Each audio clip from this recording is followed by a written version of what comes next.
these pieces, broken and scattered, in mercy gathered, mended and whole, empty-handed, but not forsaken.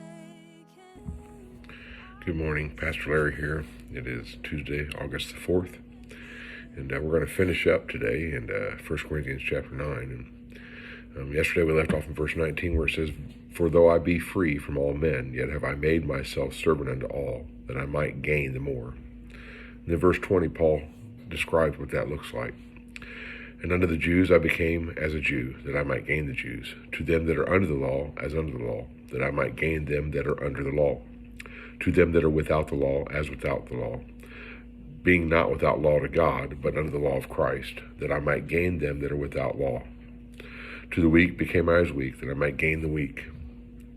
And this is where he sums it up. "I am made all things to all men, that I might by all means save some. And this I do for the gospel's sake, that I might be partaker thereof with you." You know, it's sad to me that a child of God could interpret this particular portion of Scripture to justify becoming sin to reach sinners. Now, I suppose if you're not striving to follow after the Spirit in your life, that you could justify just about anything if you tried. Actually, I've done that quite a few times in my own life.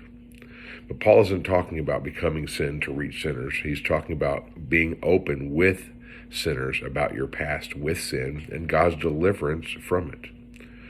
I had a man I was ministering to in jail one time tell me this: "How could I trust anyone to help me out of a hole that they've never been in?" For some reason, we've been sold this lie that we're supposed to appear to have it all together. That being a Christian means no one can ever know of my sinful past, not to mention, how could I ever let someone know that I struggle with sin today in my life? Paul is simply trying to help us see here that under the Jews, and these are those that were proud of their Hebrew heritage, proud to be of the Hebrew nation. Paul would share with them his background as a devout Jew. And he even says in Philippians that he was a Hebrew of the Hebrews.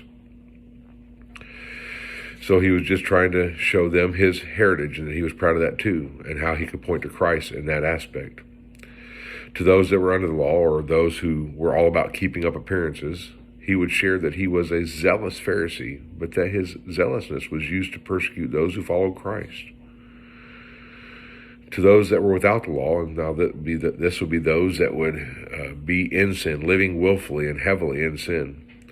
Paul didn't go into their sin and start sinning with them to help reach them. No, he would help them see that the law of God was negated by the law of Christ. That means that these sins that they were doing that go against God, they were negated by Christ. And that way that he could take their sin and use their sin to point them to Christ. He would help them see that they needed Jesus. He didn't join in their sin. And to the weak, he would share his weaknesses. Why?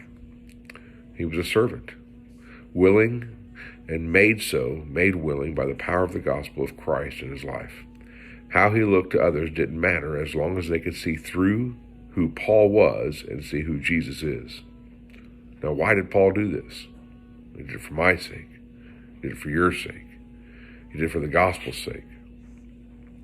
Are you willing, and this is something I ask myself, am I willing to allow the gospel of Christ to show through me wherever it is that I'm at, to whoever it is that might need to see it, and allow it to be opened up to a page in my life that Christ has written his story on so that someone might see Jesus? And I ask you the same thing this morning.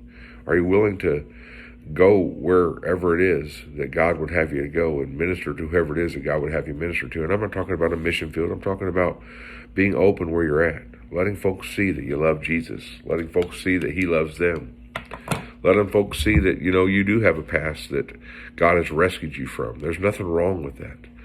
If we give off some appearance that we're just beyond sin, that we're above it, that we've destroyed and beaten it, all we do is put people off, and that's going to be a hard way to get them to come to Jesus.